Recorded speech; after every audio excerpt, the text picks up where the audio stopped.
আপনার হাতে সময় মাত্র একদিন আর আপনি পাহাড়ের মজাও নিতে চান, তাহলে এই ভিডিওটা আপনার জন্যই। আসসালামু আলাইকুম রহমতুল্লাহ। আপনারা দেখছেন কাল্প টাচ, সাথে রয়েছি আমি তৌহিদুল ইসলাম খান। আজকের ভিডিওতে আমরা দেখব একদিনে বান্দরবানের কোন কোন জায়গায় ঘোরা যায় এবং কোন কোন জায়গায় ঘুরলে পয়সা উসুল হবে, এরকম একটা ভিডিও আমরা আজকে সাজাতে যাচ্ছি। সবকিছু জানতে শেষ পর্যন্ত সাথে থাকুন ইনশাআল্লাহ। আপনি এমন একটা গাড়ি চুজ করবেন যে গাড়িটা খুব ভোরে আপনাকে এসে বান্দরবান নামিয়ে দেবে।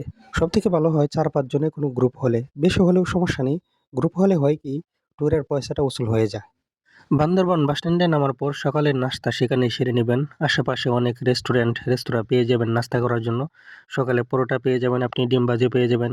নাস্তা সারার পর এবার গন্তব্যের গাড়ি ঠিক করার পালা। ৪-৫ জনের গ্রুপ হলে সিএনজি বেটার। একটা সিএনজি আপনি ২ থেকে ৩ হাজার টাকার মধ্যে সারাদিনের জন্য পেয়ে যাবেন।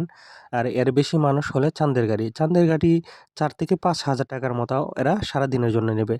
আর আমরা যে প্ল্যান সাজাতে যাচ্ছি এটার জন্য সারাদিনের দরকার নেই, দুপুরের পরেই আমরা প্যাকআপ করে চলে আসতে পারবো। তো সেই হিসাব করে গাড়ির সাথে ভাড়া ফুরিয়ে নেবেন। বান্দরবন গণেশ মোড় থেকে গাড়ি ঠিক করার পরে আমাদের প্রথম যাত্রা হলো মিলনচুরি চেকপোস্ট। মিলনচুরি চেকপোস্টে আপনার গাড়ির যে ড্রাইভার আছে তাকে কিছু ইনফরমেশন সেখানে জমা দিতে হয়। কয়জন যাত্রী বা গাড়ির নাম্বারটা আরকি। জাস্ট এতটুকুই। সেখানে একটা বিরতি নিবে। বিরতি নেওয়াতে আপনার জন্য সেটা একটা প্লাস পয়েন্ট। এখানে সুন্দর একটা নাজারা আপনি উপভোগ করতে পারবেন। সাঙ্গু নদীর অপরূপ সুন্দর দৃশ্য আপনাকে অবশ্যই মুগ্ধ করবে। এখানে এই বিরতিতে এই জায়গাটা উপভোগ করে নিবেন ইনশাআল্লাহ। মিলনচুরি চেকপোস্টে কাজ সারার পরে আমাদের পরবর্তী গন্তব্য ছিল নীলগিরি। বিশ্বাস করেন ভাই, নীলগিরি একেবারেই আমাকে হতাশ করছে। জাস্ট এরকম কিছু ভিউ পয়েন্ট আছে, একটা টিলার উপর একটা রিসোর্ট। রিসোর্টের চারপাশ থেকে আপনি পাহাড় দেখতে পাবেন, জাস্ট এতটুকুই। এই এতটুকুর জন্য ওরা টাকা নেয় আপনার ৳১০০ এন্ট্রি ফিস। আসলে আমি বুঝতে পারি নাই, মানে ৳১০০ এন্ট্রি ফিস কেন যে নেয় এখানে? মানে ৳১০০ দিয়ে এখানে এরা কি দেখায়? এটা আসলে আমার বুঝে আসলো না। এটা বিশ্বাস করেন, এটা পুরোটাই একটা লস প্রজেক্ট ছিল।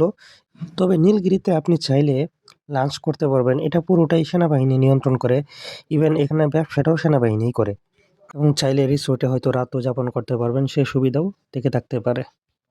আর যদি আপনি অ্যাডভেঞ্চার প্রিয় মানুষ হয়ে থাকেন তাহলে হয়তো আপনার কিছুটা পোষাবে।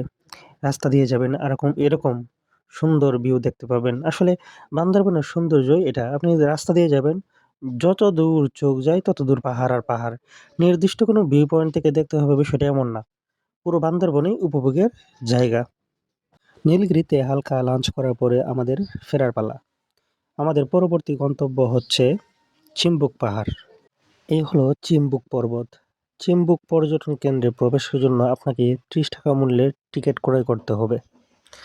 তারপর এরকম রাস্তা ধরে আপনি একেবারে চলে যাবেন চিম্বুক পাহাড়ের উপরে।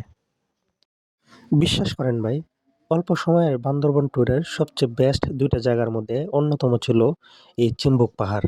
মেঘ ছিল একদম হাতের নাগালে আর অসাধারণ ভিউ, অসাম একদম। আপনার হাতে যদি সময় কম থাকে তাহলে আপনার প্রতি আমার পরামর্শ থাকবে অযথা নীলগিরি পর্যন্ত গিয়ে ক্লান্ত হবেন না। আপনার ভ্রমণকে চিম্বুক পাহাড় পর্যন্ত সীমাবদ্ধ রাখুন এবং চিম্বুকে থেকে কিছুটা সময় পাহাড়কে ফিল করার চেষ্টা করুন। তাছাড়া আপনি চাইলে চিম্বুক পাহাড়ে নিচে এরকম দোকান পেয়ে যাবেন যেখানে পাহাড়ি অনেক কাপড়-চোপড়, পাহাড়ি অনেক জিনিস আপনি পেয়ে যাবেন কেনাকাটা করার জন্যে। আবার অনেক ফল-ফ্রুট পাবেন। এরকম পাহাড়ের কাপড়ের দোকান নীলাচলেও রয়েছে, কিন্তু এখানে তুলনামূলক দাম কিছুটা কম দেখতে পেয়েছি আমি। তারপর ফেরার পথে আরো কিছু স্পট ভ্রমণ করতে পারেন, like double hand view point এবং টাইটানিক ভিউ পয়েন্ট। এই পয়েন্টগুলোর সৌন্দর্য এভারেজ বলা যায়। নীলগিরি পর্ব শেষ। এবার নীলগিরি থেকে ফেরার পালা। এবার আমরা রওনা দিচ্ছি বান্দরবান শহরের দিকে এবং আজকে আমাদের সর্বশেষ গন্তব্য হচ্ছে নীলাচল। চলুন যাওয়া যাক নীলাচলে। অবশেষে আমরা চলে এলাম নীলাচল। নীলাচল আসতে, আসতে আমাদের একেবারে বিকাল হয়ে গিয়েছিল।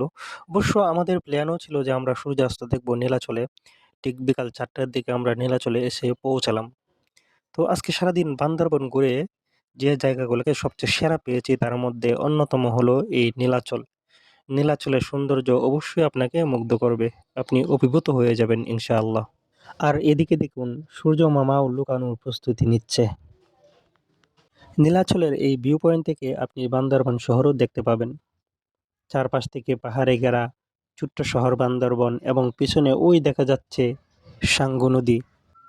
যে শহরের সৌন্দর্য অবশ্যই আপনাকে অভিভূত করবে ইনশাআল্লাহ।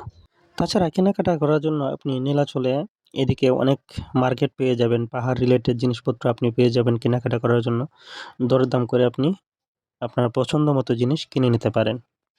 নীলাচলে আমরা সন্ধ্যা পর্যন্ত ছিলাম। সন্ধ্যার পরে নীলাচল থেকে বের হয়ে গেলাম। তারপর হচ্ছে আমাদের গন্তব্য গণেশমোড়। গণেশমোড় থেকে দেশের বিভিন্ন জায়গায় যাওয়ার জন্য আপনি শামীম, হানিফের মতো বিভিন্ন বাস পেয়ে যাবেন। তাছাড়া চট্টগ্রামও চলে যেতে পারবেন এখান থেকে সহজে। এই ছিল একদিনে বান্দরবান ভ্রমণের প্ল্যানিং। কোনো কিছু যদি ছুটে যায় তাহলে অবশ্যই কমেন্ট করে জানাবেন এবং ভিডিওটা শেয়ার করে অন্যদেরকেও দেখার সুযোগ করে দেবেন। ভালো থাকুন। আসসালামু আলাইকুম ওয়া রাহমাতুল্লাহ।